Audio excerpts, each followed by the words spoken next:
Good morning. It's a beautiful Monday here as we're celebrating President's Day, George Washington's birthday, and we remember the faith that man had. One of my favorite images of George Washington is when he's in a snowy woods, kneeling beside his standing horse.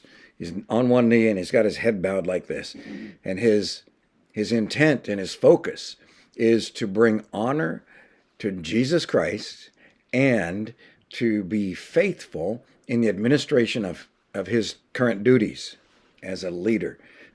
As we're listening to the Apostle Paul write to the church in Corinth, he goes on to say, "Do you not know that those who run in a race all run, but only one receives the prize?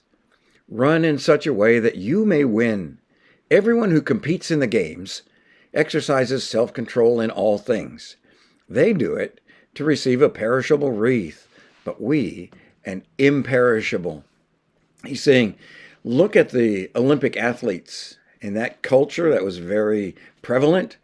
And he says, they exercise self-discipline in how they sleep, how they eat, how they exercise.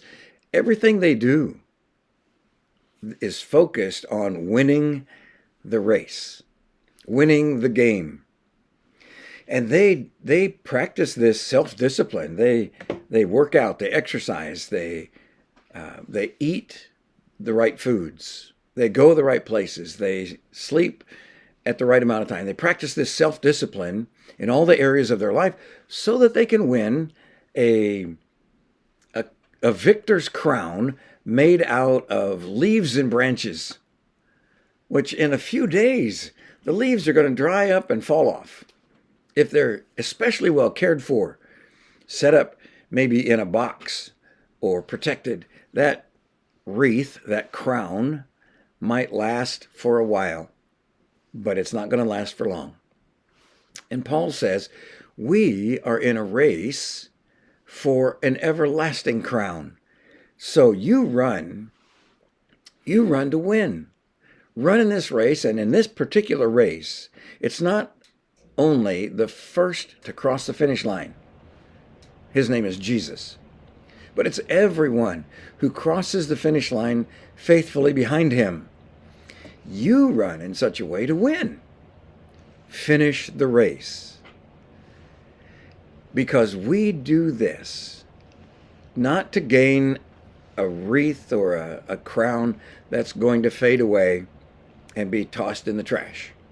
We run this race to win the everlasting, eternal crown of glory that will never fade away.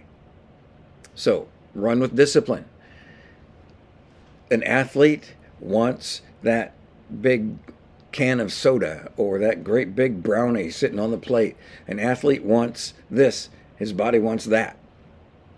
But his mind says, no, we have a greater prize ahead of us. We're going to win that race. So I'm going to say no to this brownie, and I'm going to say no to that soda, and I'm going to say no to oversleeping or not sleeping enough. I'm going to go the right places and do the right things so that I can win that crown. I can win that race. Well, the Christian has a similar attitude, but for a much grander prize.